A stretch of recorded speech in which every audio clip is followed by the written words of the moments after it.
This is a Southbend 9A.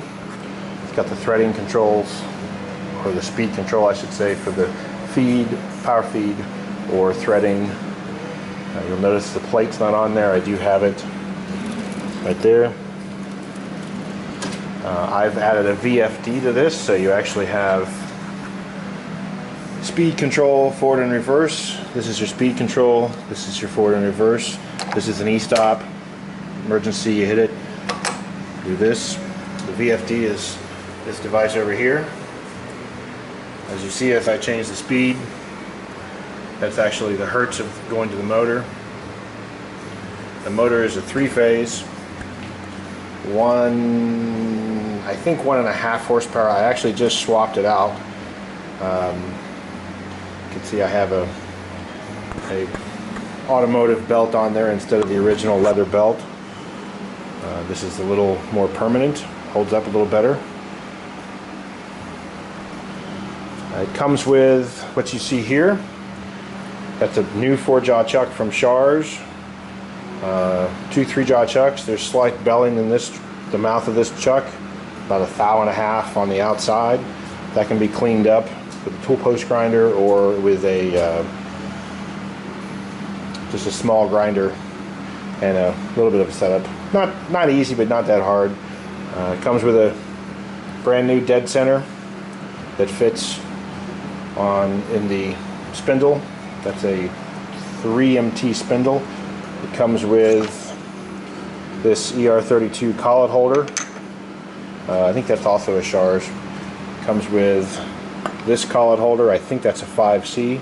That's brass, I believe, or bronze maybe. It comes with just a regular plate.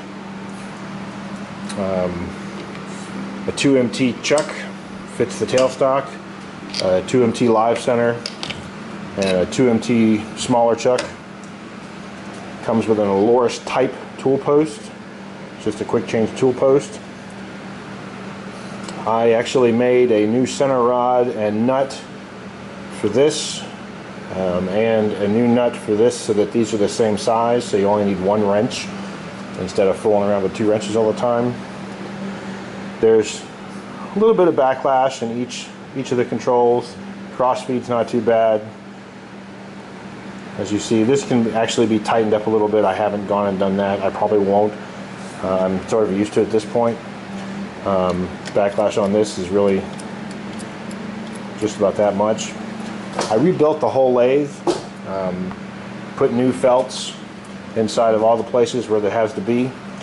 It should be in here, in here, in here. There's a number of places where there's new felts. These are the Gitz oilers. I don't have the metric gearing. Those are the gears I have. So you can do all the imperial threading you want, but you cannot do metric until you get the gears.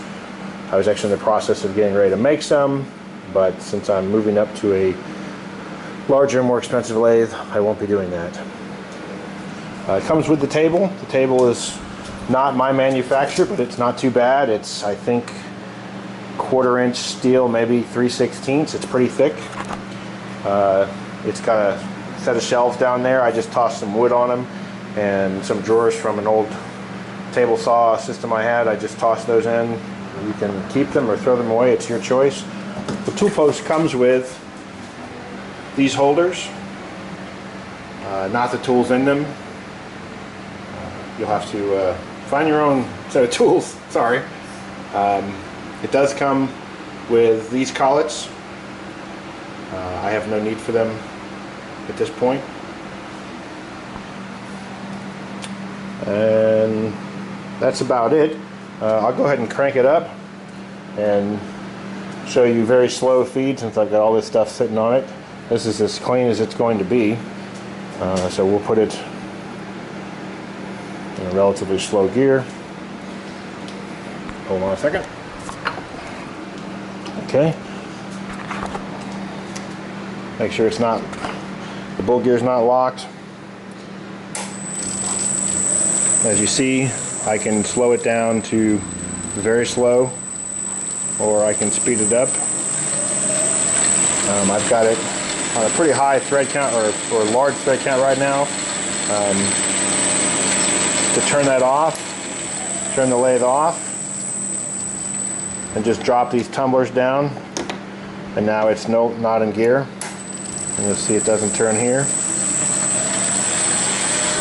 I replaced this with a set of crushed needle bearings and a new set of bearings inside of the casing here. This was all apart. There were no pieces together. This is your reversing lever for your feed here. Down is normal direction, up would be the opposite. You want to make sure you have a little tiny bit of play in your gears here. And I actually use a motorcycle chain lubricant on there. Works really well. Let me turn it off again and set it in a gear, and I'll show you the feed. We're going to put it in the lowest. You can see that I've scraped the paint off already. Sue me. I am not a painter, and I'm learning a little bit at a time here as we go. This is a two-handed operation, so I'm going to put you down for just a moment.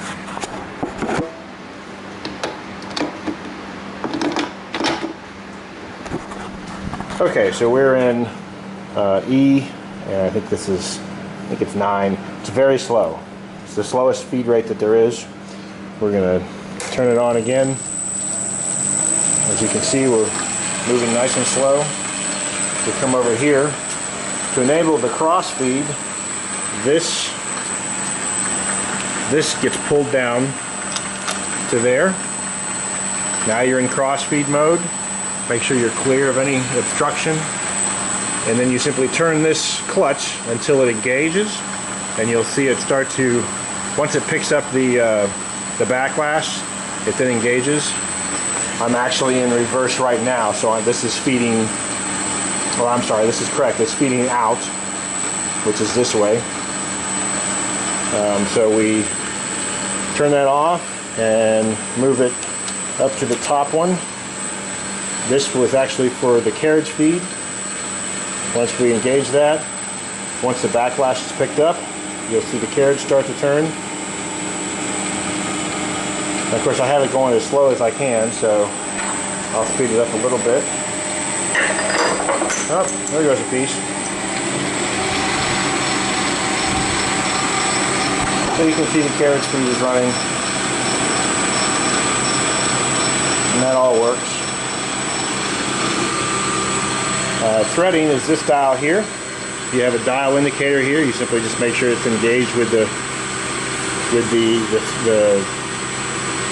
screw here, and then you simply lift. Oh, this has got to be in neutral. Sorry, that's got to be in neutral. Then you simply lift this like so. And this is so slow you're hardly going to see anything, but we are moving, as you can see right there.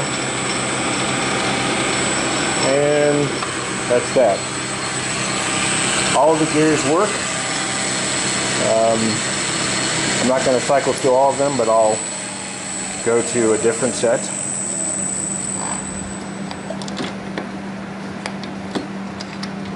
We'll go to this one, turn it on. As you can see, everything's turning fine. It's a little bit of a faster feed. And it's not dead quiet, but it's not overly noisy. If you put it in high gear, of course, it does get a little noisier because you're really moving this really fast.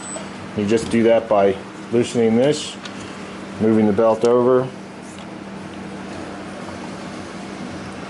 until it's on the larger in the back. I generally turn this down when I first start off at high speed. To go up to what it would normally run. That's 60 hertz. So it's moving along pretty good there. I think that's about 1800, I think. I'm not sure. I have to look at the book. Don't use that too often, except for maybe polishing. But as you can see, there's no parts flying around. It's not excessively noisy. Everything moves. It's well oiled. I keep it well greased. I keep it generally clean as a a lathe that is in use can be. This comes with it. This is actually a little thing I put together for being able to do threading easier. It simply allows you to get real exact distances on your crossfeed because you have this play in here, the backlash. It's a little hard to do if you're doing threading. This makes it very simple. You just set it to 0, feed your threading in on each pass, then simply back it out. Once you get to the beginning of your threading again, you simply bring it back in like this to 0, and now you know you're back on the location that you want to be. This is nice and smooth. It's pretty solid. I put this tray in. This is simply just an oil drip pan from Walmart, but it works. It picks up the majority of the chips. And that's about it. I'll take some still shots and post those along with this. Thanks.